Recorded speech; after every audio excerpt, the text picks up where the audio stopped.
好，大家好，我叫梁家豪，现在是台大生命科学系大四的学生。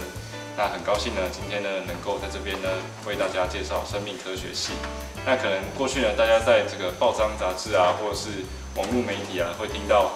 或者是看到很多关于这个生命科学系的介绍或报道，然后大家的看法呢可能都不太一样。那希望呢今天呢透过这样的介绍，可以把自己在大学时期所看到的生命科学系呢，很清楚的让大家来了解。那首先呢，可以就是让大家先看到我在这边就是我待会介绍的纲要。我会先从生命科学系的历史沿革开始介绍起，然后讲到说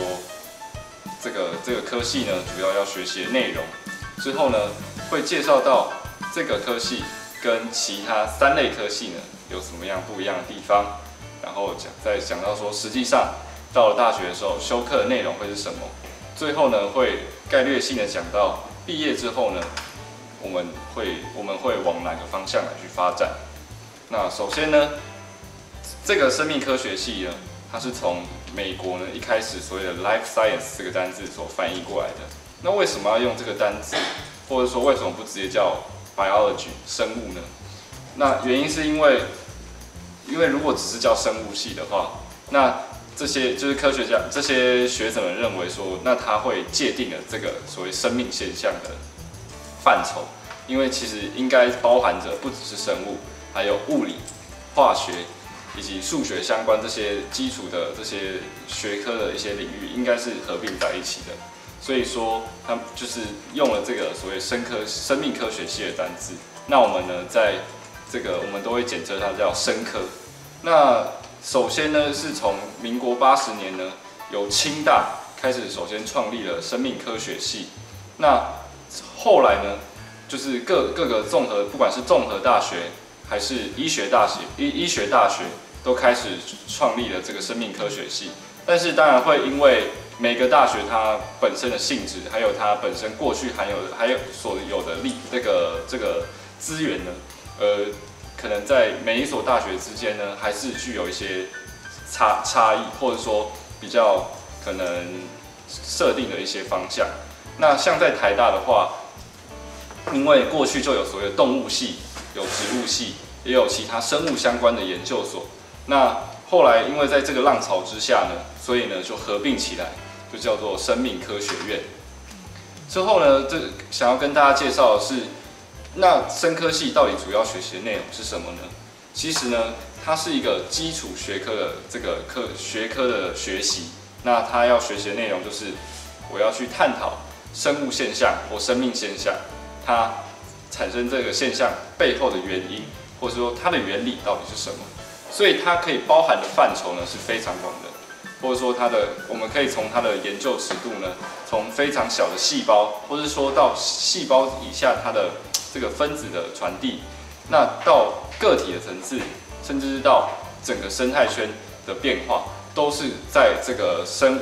生物基础学科研究内容的范畴里面。那大家可能会过去有一个迷思，就是生科系是不是出来就是要进入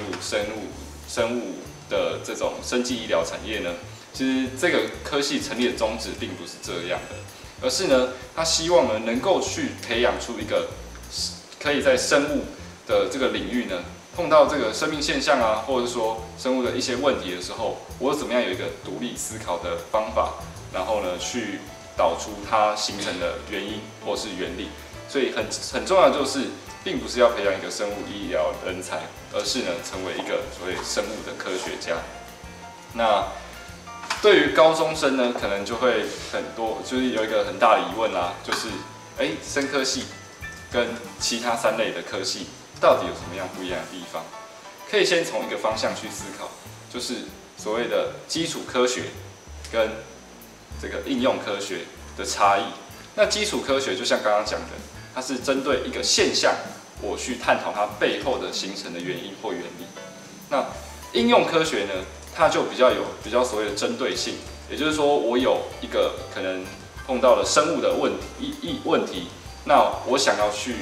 用一些科学方法去解决它。但是呢，它这个东西形成的原因原理是什么？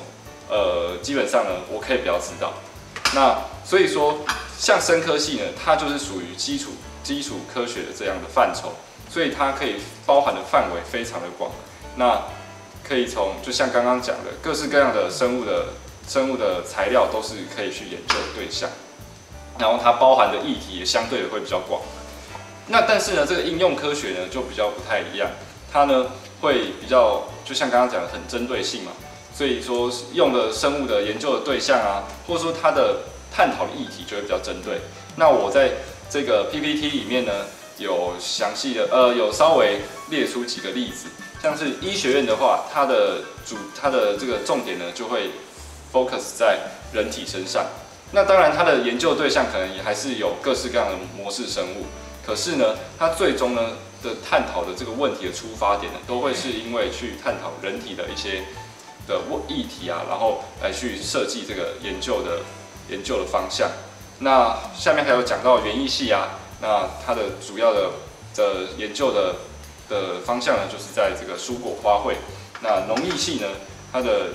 对象呢就会是这个粮食作物。那动科系呢，就会主要是 focus 在这个牲畜类的这个研究对象。那接下来呢，要跟大家介绍的就是，那实际上到了大学的时候，我修课的内容会是什么呢？那从大一开始呢，其实大部分的3类科系的学习内容都差不多，就是呢，把基础的物理、化学跟生物呢，都就是更详细，更广泛系的来去学习。那它其实是衔接着高中的内容，只是说会更广的介绍。然后呢，高中可能比较多是用已经翻译过的中文单字。那到了这个大学阶段呢，可能就会接触到这个原文书啊，或者是说就是实际上就是要读英文里面的内容。那到了大2、大3的阶段的时候呢，就是会开始比较多的是学习生物的个别领域的内容。那他希望说，在每一个就是他把一些生物的议题，生物的内容呢分成几个区块，然后呢去做深入的学习。那就像在这个 PPT 里面呢所列举的一些学门，像是生物化学，然后分子生物学、动物生理学、植物生理学、生态学以及这个演化生物学等等的。那举其中1、2个跟大家就是介绍，就是像你这边讲到生物化学，就是我们呢可能过去熟知的这个呼吸作用跟光合作用。那可能大家在学习到这个高3的选修生物内容，就会稍微知道说这个现象它其实是有一连串的代谢的过程所形成的，代谢反应所形成的。那到了这边呢，就会开始学习到说，那为什么在生物体内要这样子的去转换，然后呢才会形成这样的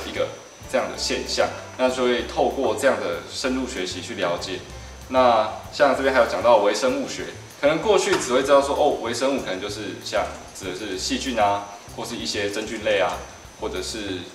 病毒，但是呢，我可能都只是一个很粗略性的去了解它们。那到了这个学门里面，他就会开始先介绍说，这些要怎么样所谓建立分类啊，然后现在到底我们发现了哪些微生物？那这些微生物跟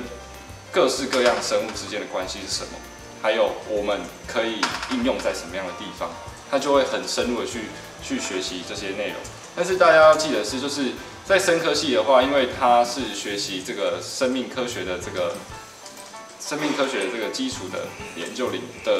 的研究，所以说它的学习包含的内容是非常广的。但是呢，为什么会让大家学习这么多的内容？其实是希望在这过程当中呢，让大家去发现到底自己喜欢的对象啊，或者说自己喜欢的议题呢，到底是什么？那到了大3、大4的阶段呢，他们是这个系的其实是希望呢，学生已经可以知道自己喜欢或者说想要研究的方向是什么了，可以开始的去进入研究室，或者是说针对一个主题去学习。那所以说，很多的其实在这个阶段的人呢，是进入实验室，然后